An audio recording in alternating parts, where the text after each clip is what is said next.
My fiancée asked for a break to see if her ex was the one, so I vanished. And what she found when she returned flipped her world upside down. My name's Nathan, I'm 25, and up until recently I thought I was marrying the love of my life, Emma. We'd been together for 4 years, and for most of that time I was sure we were solid. But now I'm sitting here wondering how I didn't see this coming sooner. Emma and I met through a mutual friend at a barbecue. She was funny, confident, and had this no-nonsense attitude that I really liked. I'd dated before, but no one clicked with me the way she did. We hit it off fast and moved in together after a year. Things felt natural, like we were on the same page about everything. Careers, marriage, starting a family someday. She was freelancing as a graphic designer, and I worked in marketing, so our schedules kind of synced up. Life wasn't flashy, but it was good. We'd been talking about getting married for a while, but it wasn't until last year that I popped the question.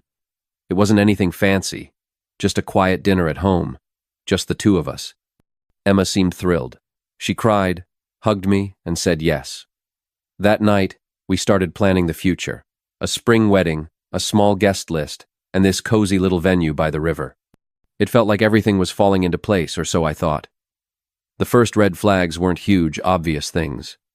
They were small, sneaky little cracks that I shrugged off because I didn't want to overthink. For example, Emma's excitement about the wedding planning started fading after a few months. At first, she was all in, sending me Pinterest boards, scrolling through wedding dresses, and asking me about the little details, like if I preferred lilies or daisies for the centerpieces.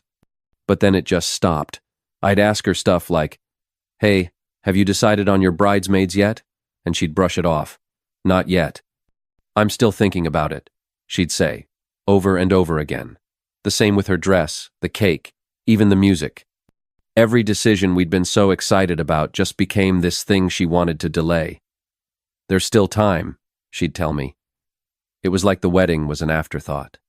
At the time, I told myself it was just stress. Wedding planning can be overwhelming, right? Plus, Emma had a lot going on with her work. I figured she'd snap out of it eventually. What I didn't realize was that her lack of enthusiasm wasn't about the wedding. It was about us. The real slap in the face came one night when we were hanging out with some friends. Someone brought up that stupid TikTok game. We listen, but we don't judge. You've probably seen it.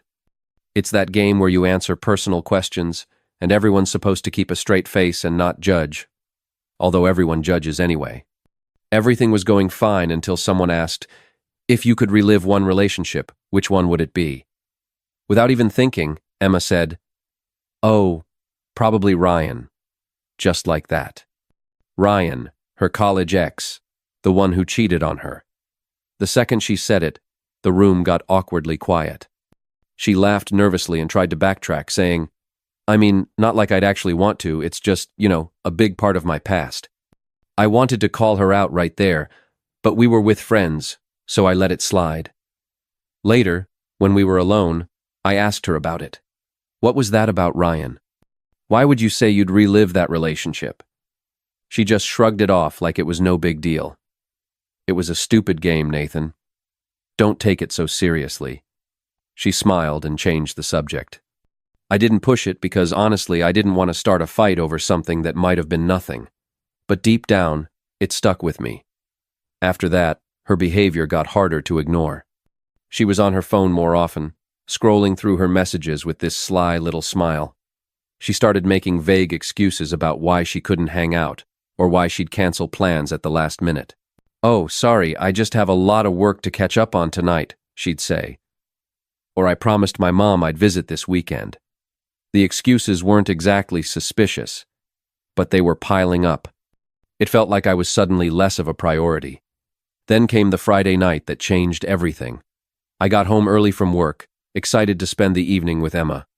I was thinking we could order in and binge-watch something, just a low-key night. When I walked in, though, the vibe was off. She was sitting on the couch with her laptop, but she wasn't working. She was just sitting there, staring at the screen, completely zoned out. "Hey, I'm home," I said, trying to break the tension. "You're early," she replied, like that was a bad thing. I brushed it off and went to the kitchen to start making dinner, but the silence in the house was suffocating. Usually she'd be asking me how my day was or telling me about hers, but tonight, nothing. Finally, I turned around and asked, "Everything okay?" She closed her laptop and looked at me. "Actually, there's something I need to talk to you about." And just like that, my stomach dropped. You know that feeling when you know something bad's about to happen but you can't stop it? That was me, standing there like an idiot with a spatula in my hand. I walked over and sat across from her. "All right," I said. "What's going on?" She hesitated, like she was trying to find the right words. Then she just came out with it. "I've been thinking about us, and about Ryan." I swear, I almost laughed. "Ryan? Are you serious? What about him?" She bit her lip and avoided my eyes. "I think I need some time to figure things out. I want to take a break to see if there's still something there with him." I couldn't believe what I was hearing. "You want to take a break so you can date your ex? Are you out of your mind, Emma? We're engaged." "It's not like that," she said quickly, like she thought she could smooth this over. "I just need to know if I'm making the right choice with you, and if it doesn't work out, I promise I'll come back." That's when I realized just how deep her audacity ran. She thought I'd sit around and wait for her to figure out if I was good enough. At that moment, something inside me shifted. I didn't blow up, didn't yell. I just sat there staring at her, wondering how the hell I didn't see this coming. I didn't even know how to respond at first. My fiancée, just told me she wanted to take a break to explore things with her ex, Ryan. What do you even say to that? Finally, I managed to ask, "So, what exactly does this break mean to you?" My voice came out calm, way calmer than I felt. She straightened up a little, like she'd been preparing for this conversation. "I think we need some space to figure things out. I'll take some time to see if what I'm feeling about Ryan is real, and you can take time to reflect on us too." I couldn't believe the nerve. "Wait," I said, leaning forward. "You're saying you need to date your ex, but I need to reflect on us? What kind of backwards logic is that?" Emma sighed, like I was the one being unreasonable. "It's not about you doing something wrong, Nathan. This is about me figuring out what I need." It felt like she had rehearsed this, the way she was talking, the way she avoided eye contact. It was like she'd already decided this was happening, and now she just needed me to roll with it. "You know this sounds insane, right?" I said. "You don't just put your fiancé on hold while you go play What If with some guy who treated you like garbage." Her face hardened, and for the first time I saw just how stubborn she could be. "I'm not asking for permission, Nathan. I'm telling you what I need." That one hit different. I wasn't just sad anymore. I was angry. I stood up and started pacing, trying to calm myself down. "So what, Emma? You're just going to pack a bag and head over to Ryan's place? Is that your big plan?" "No," she snapped. "It's not like that. I just don't know what it looks like yet. But I need clarity before we move forward. I owe it to myself, to know I'm making the right decision." "You owe it to yourself," I repeated, laughing bitterly. "And what about what you owe me? We're engaged, Emma. We're supposed to be building a life together, and now you're telling me you need to test drive your ex to make sure I'm good enough?" "I never said you weren't good enough," she shot back, her voice rising. "But if we're going to spend the rest of our lives together, I have to be certain. And right now, I'm not." That was it. It wasn't just that she wanted to explore things with Ryan, it was that she wasn't sure about me. After 4 years together, after all the plans we'd made, she still wasn't sure. It hit me all at once. She didn't even realize how hurtful and ridiculous her request was. She thought this was reasonable, like I'd just sit there while she worked through whatever nonsense was spinning in her head. I stopped pacing and looked at her, really looked at her. "You know what?" "Sure," I said, my tone flat. "Take your break." She blinked, caught off guard by how easily I agreed. "Nathan, I'm not trying to hurt you. I just need space to figure things out." I nodded, keeping my expression neutral. "All right, if that's what you need." She hesitated, like she was expecting me to argue, to fight for her. When I didn't, she stood up, grabbed her laptop and mumbled, "I'll stay at my mom's for a bit. This isn't forever. We'll talk when I've had some time." "Okay," I said simply. She glanced at me, unsure of how to respond, then disappeared into the bedroom. I could hear her moving around, throwing stuff into a bag. I stayed on the couch, calm on the surface, but my mind was already turning. If she wanted her break so bad, Fine, let her have it. A few minutes later, I heard the front door close. She was gone, probably thinking she'd left me here to wait and wonder. Little did she know, I wasn't going to just sit around. She could have her fantasy, but I had my own plans now. I don't know how long I sat there before I finally snapped out of it. The first thing I did was grab my phone and call my buddy Caleb. Caleb's been my best friend since college, and he's the kind of guy who doesn't sugarcoat things. If I needed someone to tell me I wasn't crazy for feeling like my entire life had just fallen apart, he was the guy. "Yo, what's up?" he answered, his voice casual. "Emma wants to take a break to date her ex," I blurted out. There was a long pause. "What the hell?" he finally said. "She said that to your face?" "Yep," I said, rubbing my temple. She packed a bag and left, like it was no big deal, said she needs clarity. Caleb let out a low whistle. "Dude, that's messed up. You okay?" "Not really," I admitted. "I just don't even know how to process this. 4 years, man. 4 years, and she still hung up on Ryan." "You want me to come over?" he asked.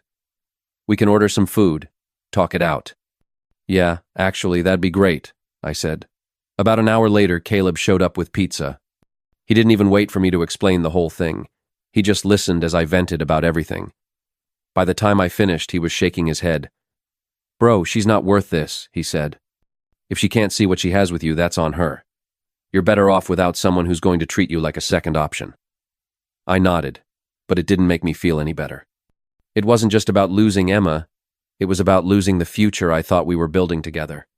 I'd pictured a life with her, marriage, kids, all of it. And now, it was just gone. We stayed up late, talking and watching television, and for the first time in hours, I started to feel a little less like the ground was crumbling beneath me. I didn't have a plan yet, but one thing was clear. I wasn't going to let Emma keep me on a leash while she figured out what she wanted. The next morning, my phone buzzed. I rolled over, half awake, and squinted at the screen. Emma, of course. "Can we talk?" I stared at the message for a moment, my brain still foggy. She wants to talk? Seriously? After everything she laid out, now she wants to play the concerned girlfriend? I thought she might have realized how stupid she sounded yesterday. I dragged myself to the kitchen to make coffee. There was no way I was dealing with this nonsense before caffeine. As I leaned against the counter, sipping my coffee, my mind raced.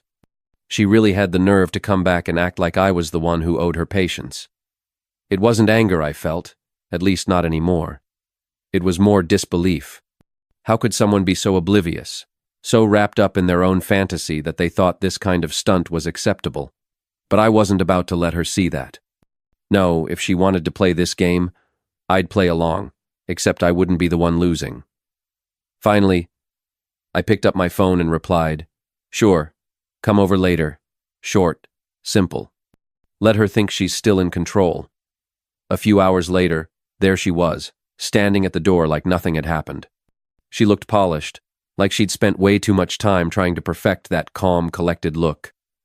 Her hair was done, makeup, flawless. I could tell she'd rehearsed this. She was ready to sell me whatever she'd come up with. I stepped aside and let her in without a word. She walked in like she still belonged here, sitting on the couch like it was any other day. "Thanks for letting me come by," she said softly, like she was doing me a favor. I leaned against the wall. "What's up?" She took a deep breath, her hands clasped together like this was some big performance. "I've been thinking a lot," she began. "Here we go. And I think I've come up with a way for us to move forward," she continued, her tone too measured, too rehearsed. I nodded, keeping my face neutral. "All right? Let's hear it." "Well," she said, clearly building up to something she thought was genius. "I think the best thing for us right now is to put the wedding plans on hold, just temporarily, while I take the time I need to get clarity on everything. That way we don't lose the progress we've made, and we can pick things back up once I'm sure about us." I stared at her, waiting for the twist. She wasn't joking, she actually thought this was reasonable. "That's your big plan?" I asked, raising an eyebrow. "Yes," she said, nodding like she just solved a world crisis. "It's practical, Nathan. We've put so much time, effort, and money into this relationship. I don't want to throw it all away over something that might not even matter in the long run. Something that might not even matter. That phrase kept bouncing around in my head. She was talking about us, our relationship, like it was some investment portfolio she didn't want to write off. I felt a laugh bubble up, but I held it back. Not yet. Let her keep going. You're okay with this, right? She asked, tilting her head slightly, like she was genuinely confused why I hadn't reacted yet. Sure, I said, shrugging. Her eyes flicked to mine like she didn't quite believe I'd agreed so easily. Wait, you're okay with it? Yeah, I said, keeping my tone even. If that's what you need, go for it. She blinked, clearly thrown off. She'd probably expected me to argue, to fight, maybe even beg her to stay. Instead, I gave her nothing. I just don't want you to think this means I don't care, she added quickly, trying to fill the silence. I just need some space to figure out what I really want. It's not forever. Got it, I said, nodding. For a moment, she just stared at me, trying to read my face, but I wasn't giving her anything. Let her stew in her own awkwardness. She stood up, smoothing her hands over her jeans. I'll stay at my mom's for a bit, she said. It's not forever. We'll talk once I've had some time. All right, I said, keeping my voice neutral. She hesitated, like she wanted to say something more, but then she just grabbed her bag and headed for the door. Thanks for understanding, she said, pausing before stepping out. I just nodded again, keeping my face blank. After she left, I stood there for a moment, wondering how I couldn't see her as a wife anymore. She was gone, figuring out her ex, and she actually thought I was sitting here waiting for her to figure out if I was good enough to fit into her perfect little fantasy life, but she didn't get it. This wasn't her decision anymore. I walked over to the window and watched her car pull out of the driveway. She was probably feeling relieved, thinking she'd bought herself some time to figure things out with Ryan. Let her think that. The truth was, I'd already made my decision. I wasn't going to argue, wasn't going to fight for someone who thought it was okay to keep me on the back burner while she explored her doubts. She could have her break. She could have Ryan. I was done playing along. The funny thing is, I didn't even feel angry anymore. I felt free. It was like a switch had flipped in my head. All this time, I'd been worried about what she wanted, what she needed, how I could fix things. But now, it was about me. I sat down on the couch. I could already hear her voice in my head, weeks or maybe months from now, trying to spin her way back in. I made a mistake, Nathan. I needed clarity, but now I see what I really want. Too late. Life doesn't work like that. I had no intention of sitting here pining for her to come back. This wasn't about playing games or getting even. It was about moving forward. She'd made her choice, and so had I. I spent the next week setting things in motion. This wasn't about revenge. It was about clearing out every trace of her and taking back control. I started with the wedding plans. I grabbed my laptop and canceled everything. The venue, the photographer, the caterer. It all had to go. Some deposits were non-refundable. But who cares? It wasn't about the money. It was about closing this chapter for good. As I clicked through the emails, I couldn't help but smirk. She probably thought I was sitting at home, heartbroken, crying, waiting for her to know I'm better than her ex and come crawling back. She had no clue I was wiping her out of my life, one email at a time, then the house. Funny thing, Emma always acted like it was our home. She picked the paint colors, nagged me about throw pillows, and even insisted on those god-awful curtains in the living room. But here's what she never seemed to grasp. The house was mine. My name on the deed. My money in the mortgage. I called my buddy Caleb, who hooked me up with a real estate agent. Within days, I had the paperwork ready to list it. My plan was simple. Sell the house, move on, and leave Emma with absolutely nothing to come back to. She wanted space to figure out her life. She could do that from scratch. One part was almost too satisfying. Emma had left all her stuff behind when she walked out. Clothes, books, and those ridiculous live, laugh, love signs she insisted on putting everywhere. I boxed it all up and drove it to her mom's place. No heads up, no texts. I just left it on the porch with a note. Here's your stuff. Good luck with Ryan. Was it petty? Maybe. Did I care? Not one bit. Then, I sat there and waited. As expected, a week later, my phone buzzed. It was her. "Can we talk?" "I think we need to clear the air." I laughed out loud. She must have realized her little fantasy with Ryan wasn't all it was cracked up to be. I couldn't resist seeing how this would play out. "Sure," I replied. "Come by tomorrow." The next day, she showed up, and the look on her face was priceless. She stepped inside and froze, her eyes darting around the bare walls, the empty shelves, the moving boxes stacked in the corner. "What's going on here?" she asked, her voice trembling. "I'm selling the house," I said casually, as if I were talking to a neighbor, leaning against the counter. Her jaw dropped. "You're what? Selling our house?" "It's not our house, Emma," I said, letting that sink in. "It's mine, and I don't need this much space anymore." She stared at me like I'd slapped her. "Why didn't you tell me? Why would I?" "You left, remember?" I said, keeping my tone calm. Her face went pale. "Wait, so you've been planning this? You're just moving on?" I shrugged. What else was I supposed to do? Sit around and wait for you to come back? She shook her head, her voice rising. "Nathan, no, that's not what I meant when I said I needed time. I didn't think I'd what? Take you seriously?" I interrupted. "You said you needed space to figure out if you wanted me or Ryan, so I gave it to you." She took a step closer, her voice trembling. "But I didn't mean it like this. I thought you understood. I wasn't ending things, I just needed clarity." I laughed, shaking my head. "Clarity, Emma? You didn't want clarity. You wanted a safety net. You thought you could run off, test the waters with Ryan, and then waltz back here like nothing happened. Sorry, but that's not how it works." Her composure completely cracked. "Nathan, please. I made a mistake. Ryan, he's not what I thought. He hasn't changed. I was stupid. I see that now. Please, don't do this. Don't throw us away." I crossed my arms, meeting her tear-filled eyes with a steady gaze. "You're right about one thing, Emma. You were stupid. But not just for running back to Ryan. You were stupid for thinking I'd let you treat me like a backup plan." She grabbed my arm, her voice desperate. "I wasn't. I swear. I just panicked.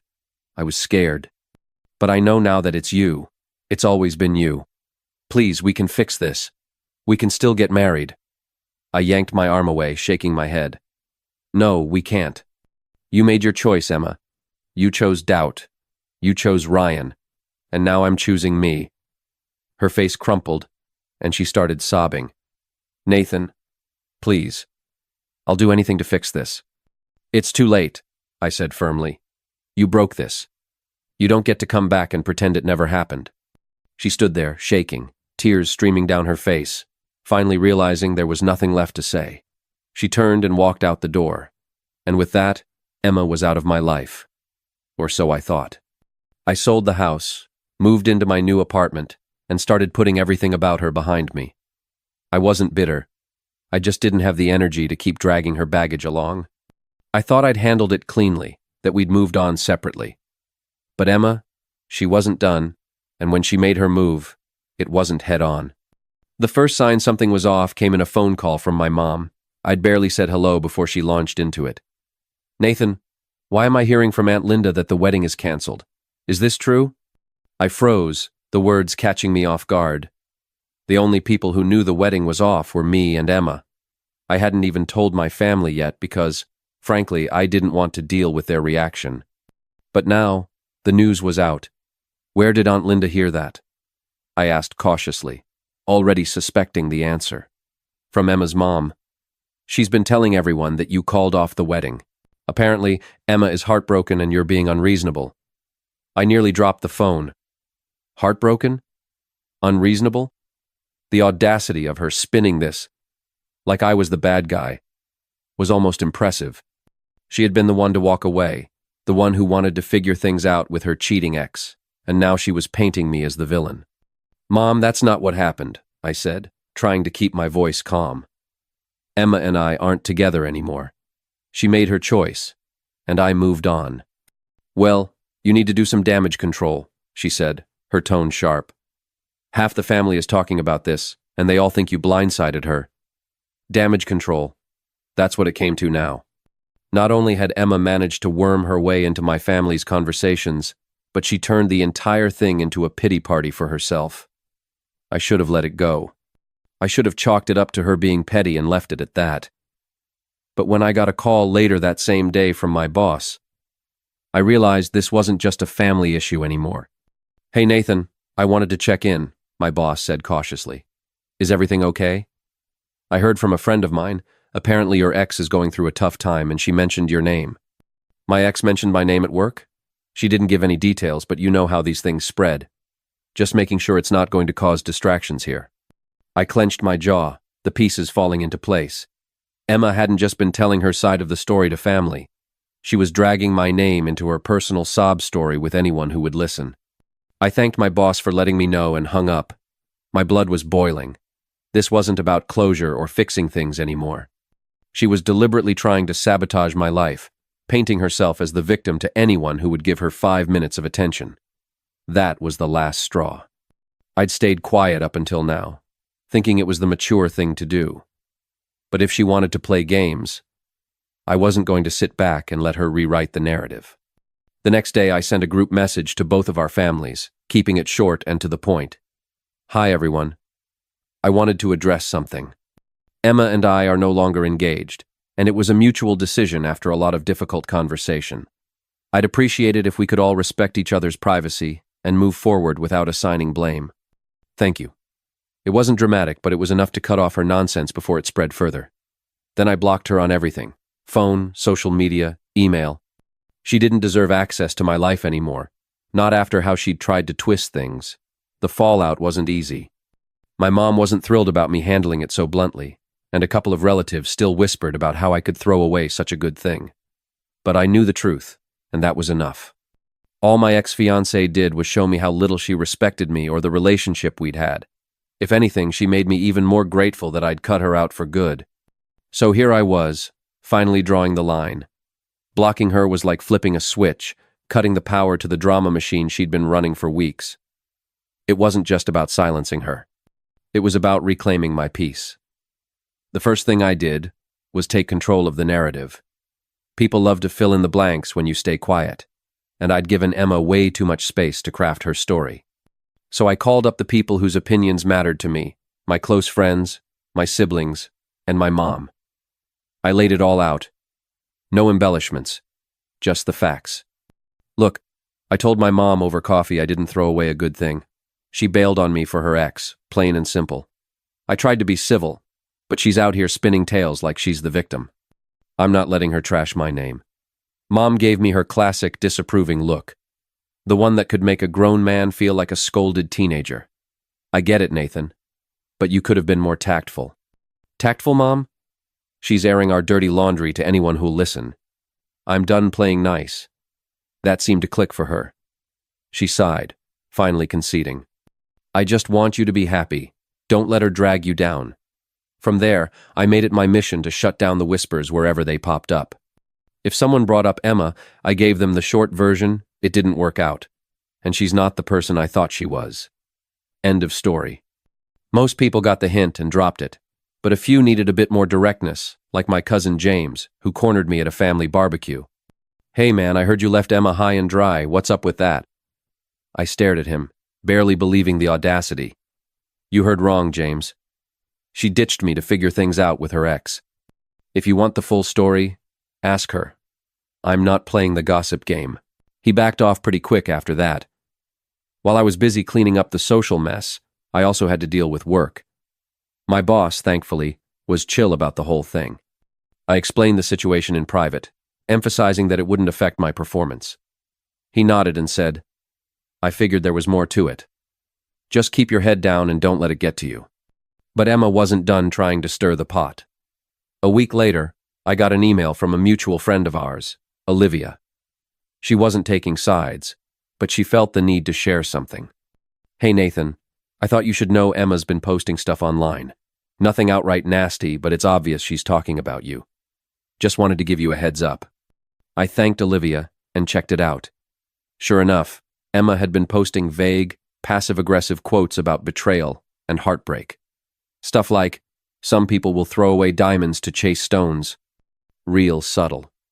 At first, I was tempted to respond, to call her out for the nonsense. But then I stopped myself. Why stoop to her level? She wanted a reaction, and I wasn't giving her one.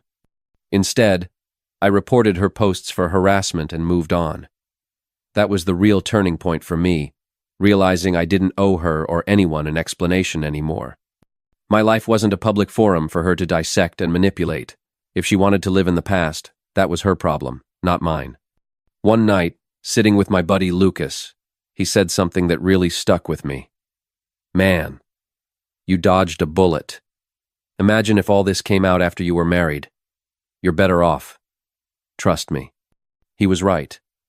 As painful as it had been, breaking things off with Emma before we tied the knot was the best thing that could have happened. It wasn't just about avoiding the drama. Being with her had blinded me to what I really wanted in a partner. Someone who had my back, not someone who'd turn on me the second things got tough. By the time a few months had passed, Emma's antics started to fade into the background. People moved on, and so did I. The family stopped bringing her up, the whispers at work died down, and her online posts eventually dried up. It was like she finally realized she couldn't keep milking the situation for sympathy. I'd like to say I forgave her, but honestly I didn't, and that's okay. Not every wrong has to be forgiven to be left behind. I don't hate her. I just don't care anymore. The real closure came when I realized I wasn't waiting for her to apologize or for people to see my side. I was living my life for me, not for anyone else's validation. So I guess all I want to say is that sometimes the hardest decisions are the ones that save you. Cutting ties with Emma wasn't easy, but it was necessary. It taught me to trust my gut, to stand up for myself, and to never settle for less than I deserve. Looking back now, I don't regret a thing. I'm in a better place, mentally, emotionally, and even physically. Life's too short to waste on people who don't value you. And if I've learned anything, it's this. The best revenge isn't getting even, it's living well. And with that, this chapter of my life is officially closed.